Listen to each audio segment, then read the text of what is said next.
UP के CM Yogi Adityanath का आज कई कार्यक्रम हैं। गोरखपुर में 520 करोड़ तो अमरोहा और फर्रुखाबाद में कई परियोजनाओं का लोकार्पण और शिलान्यास करेंगे। जनसभा को भी करेंगे संबोधित। कांग्रेस महासचिव प्रियंका गांधी आज फिरोजाबाद के दौरे पर रहेंगी। गिरधारी इंटर कॉलेज में शक्ति संवाद कार्यक्रम के तहत महिलाओं से करेंगी संवाद। चुनाव आयोग की टीम के यूपी दौरे का आज दूसरा दिन। डीएम, एसपी, पुलिस कमिश्नर से ली जाएगी फीडबैक। 30 दिसंबर को चुनाव तारीखों की घोषणा संभव। उत्तराखंड कांग्रेस की स्क्रीनिंग कमेटी की आज दिल्ली में बैठक। उम्मीदवारों के नामों पर होगी चर्चा। अकाली दल के नेता विक्रम मजीठिया की अग्रिम जमानत अर्जी पर आज पंजाब हरियाणा हाईकोर्ट में सुनवाई। क्या मजीठिया को मिलेगी जमानत?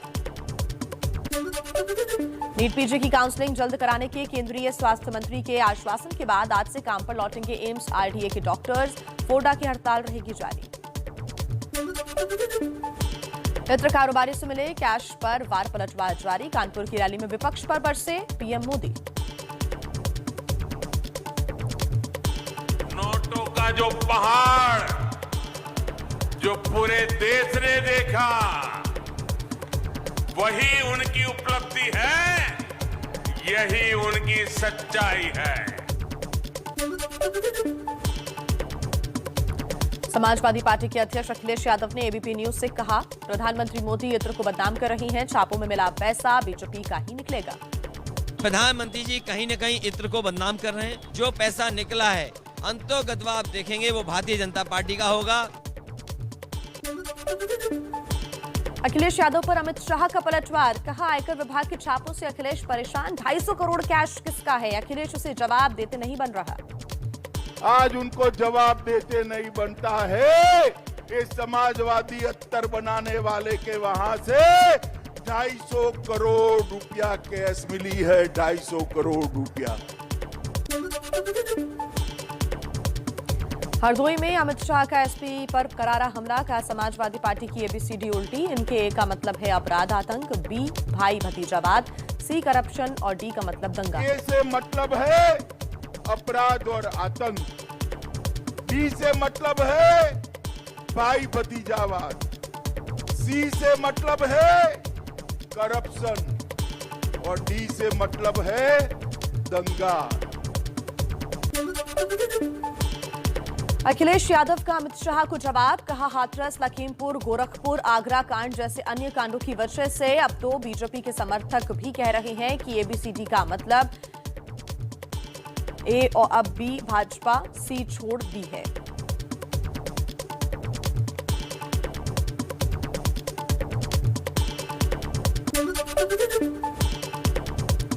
यूपी में गिरफ्तार इत्र कारोबारी पीयूष जैन के खिलाफ ईडी, डीआरआई समेत 5 एजेंसियां करेंगी जांच। ईडी ने दस्तावेजों के लिए जीएसटी मुख्यालयों को चिट्ठी भेजी। पीयूष जैन के घर से बरामद कैश को एसबीआई के चेस्ट में जमा कराया। 194 करोड़ 45 लाख नकद, 23 किलो सोना और 600 किलो चंदन का तेल मिला था। गृह मंत्री अमित शाह का मिशन यूपी। वाराणसी में संकट मोचन मंदिर में किया दर्शन। कहा, बजरंग बली की दी गई शक्ति और शाह की भक्ति देगी यूपी फतह का आशीर्वाद। कानपुर के एक और कारोबारी पर शिकंजा। जाने माने मयूर वनस्पति कारोबारी के ठिकानों पर डीजीजीआई की लखनऊ यूनिट की छापेमारी। लखनऊ में राजनीतिक पार्टियों के साथ चुनाव आयोग की बैठक। बीएसपी ने ज्ञापन सौंपा। यूपी में विधानसभा चुनाव समय पर कराने की मांग की। और चलिए आगे बढ़ते हैं। कुछ और जरूरी खबरें फटाफट अंदाज में देखते हैं।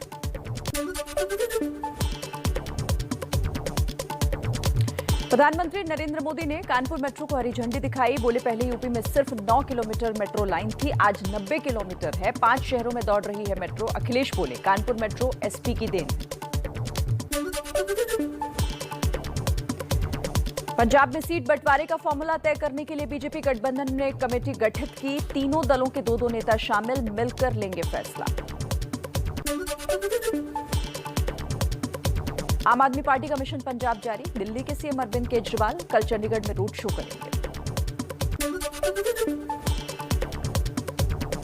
पंजाब के मुख्यमंत्री चरणजीत सिंह चन्नी की चुनावी रैली में मनरेगा मजदूरों को लाकर जुटाई गई भीड़, गांव से आने वालों का आरोप, कहा ये कहकर लाए थे कि कच्चे घरों के पैसे मिलेंगे। मध्य प्रदेश में पंचायत चुनाव नहीं होंगे, राज्य निर्वाचन आयोग ने फैसला लिया है। 4 दिसंबर को जारी हुई अधिसूचना रद्द कर दी गई। कांग्रेस के 137वें स्थापना दिवस पर बोली सोनिया गांधी, आज आम नागरिक असुरक्षित और भयभीत महसूस कर रहा है। आम जन मानस के लिए, लोकतंत्र की रक्षा के लिए देश विरोधी, समाज विरोधी साजिशों के खिलाफ हर संघर्ष करेगी, हर कुर्बानी देगी।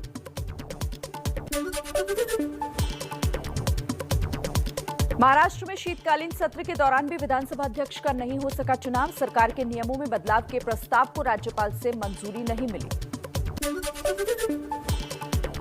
ओडिशा में विकास को रफ्तार देने की कवायद में जुटे सीएम नवीन पटनायक 103 करोड़ रुपए की 13 विकास परियोजनाओं का उद्घाटन किया।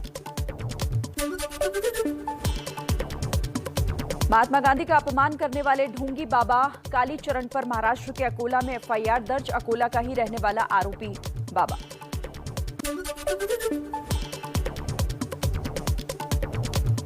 रायपुर की धर्म संसद में गांधी जी को गाली देने वाले ढोंगी संत कालीचरण ने फिर किया बापू का अपमान, वीडियो जारी कर कहा, मुझे किसी का डर नहीं।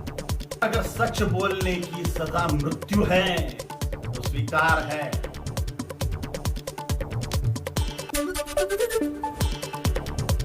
मालेगांव विस्फोट मामले में एक और गवाह ने बदला अपना बयान, कहा एटीएस ने योगी आदित्यनाथ और आरएसएस के 4 लोगों का नाम लेने को मजबूर किया था। 2008 में हुए थे धमाके, 6 लोगों की मौत हुई थी। जब तक 5 आरएसएस वालों के तू नाम नहीं लेता है तब तक हम तुझे नहीं छोड़ेंगे।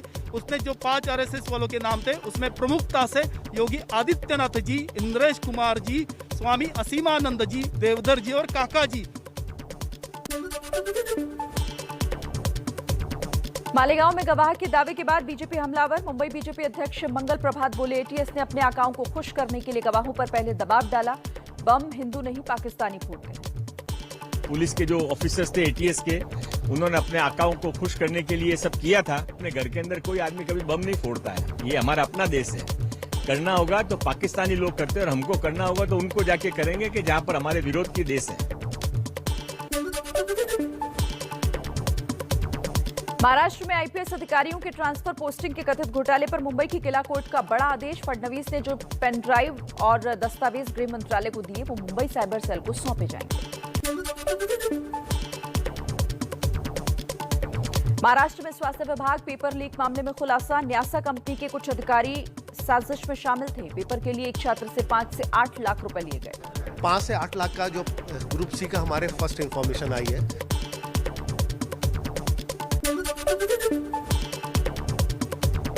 पंजाब के सीएम चरणजीत सिंह चन्नी ने राज्य के किसान संगठनों के साथ बैठक की। चन्नी के आश्वासन के बाद किसान मजदूर संघर्ष समिति का धरना खत्म करने का ऐलान, कहा अगर 4 जनवरी तक मांगे पूरी नहीं हुई तो फिर देंगे धरना।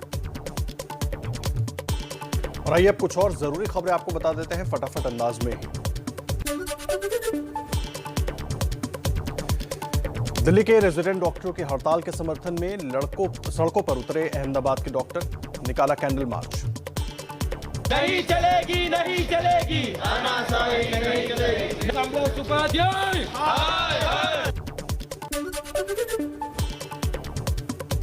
बरेली में कोरोना संक्रमण के दौरान जिन स्वास्थ्य कर्मचारियों पर फूल बरसाए गए थे उन्हीं से पुलिस ने लाठी के बल पर सरकारी आवास खाली कराया। संविदा पर रखे गए 78 कर्मचारियों को सरकारी आवास दिया गया था। बुद्धिजीवियों पर तंज कसने के बाद बिहार के सीएम नीतीश कुमार ने डॉक्टरों के छुए पैर, शराबबंदी के लिए लोगों को जागरूक करने की अपील की। कहा आप सभी का चरण स्पर्श करता हूं। दारू मत पियो, तो अगर ये सब बात कर दीजिएगा तो लोगों पर कितना असर पड़ेगा और लोग आगे बढ़ेंगे।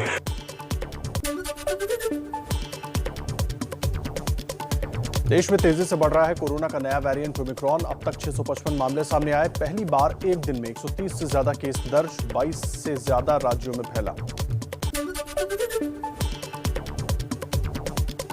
दिल्ली में एक दिन में कोरोना वायरस के 496 नए मामले सामने आए। 172 मरीज ठीक हुए, 1 मरीज की मौत। कोरोना के बढ़ते मामलों के बीच केजरीवाल सरकार ने दिल्ली में येलो अलर्ट जारी किया। सीएम केजरीवाल बोले, कोरोना से लड़ने के लिए हम पहले से 10 गुना ज्यादा तैयार हैं। चिंता करने की जरूरत नहीं है, जिम्मेदार बनने की जरूरत है।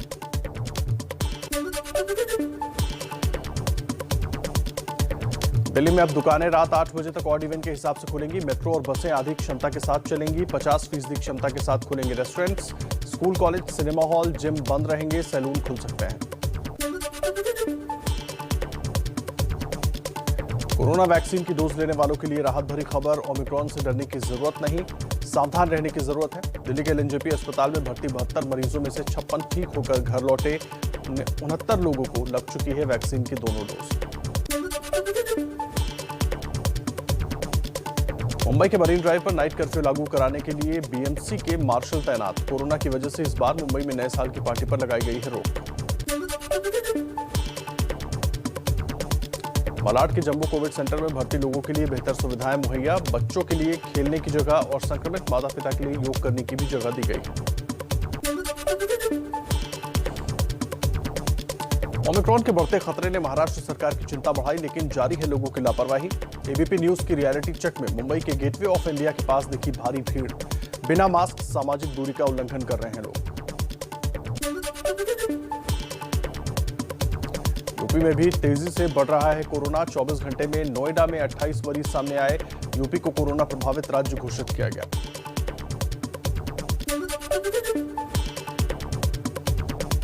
कोरोना के खिलाफ देश को मिली 2 और वैक्सीन। स्वास्थ्य मंत्रालय ने 2 वैक्सीन कोवोवैक्स के इस्तेमाल की मंजूरी दी। एंटीवायरल ड्रग मोलनुपिराविर के इमरजेंसी यूज को भी हरी झंडी।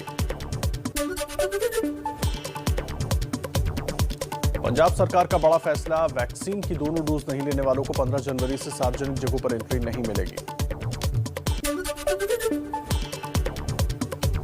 महाराष्ट्र के नागपुर में 15 से 18 साल के युवाओं को वैक्सीन लगाने की तैयारी शुरू। 3 जनवरी से टीनेजर्स को लगेगी वैक्सीन। तेलंगाना में 100% लोगों को लगी कोरोना वैक्सीन की पहली डोज। बड़े राज्यों में तेलंगाना पहला राज्य है जहां पहली डोज का 100% वैक्सीनेशन पूरा हो गया है। राज्य के स्वास्थ्य मंत्री हरीश राव ने दी जानकारी।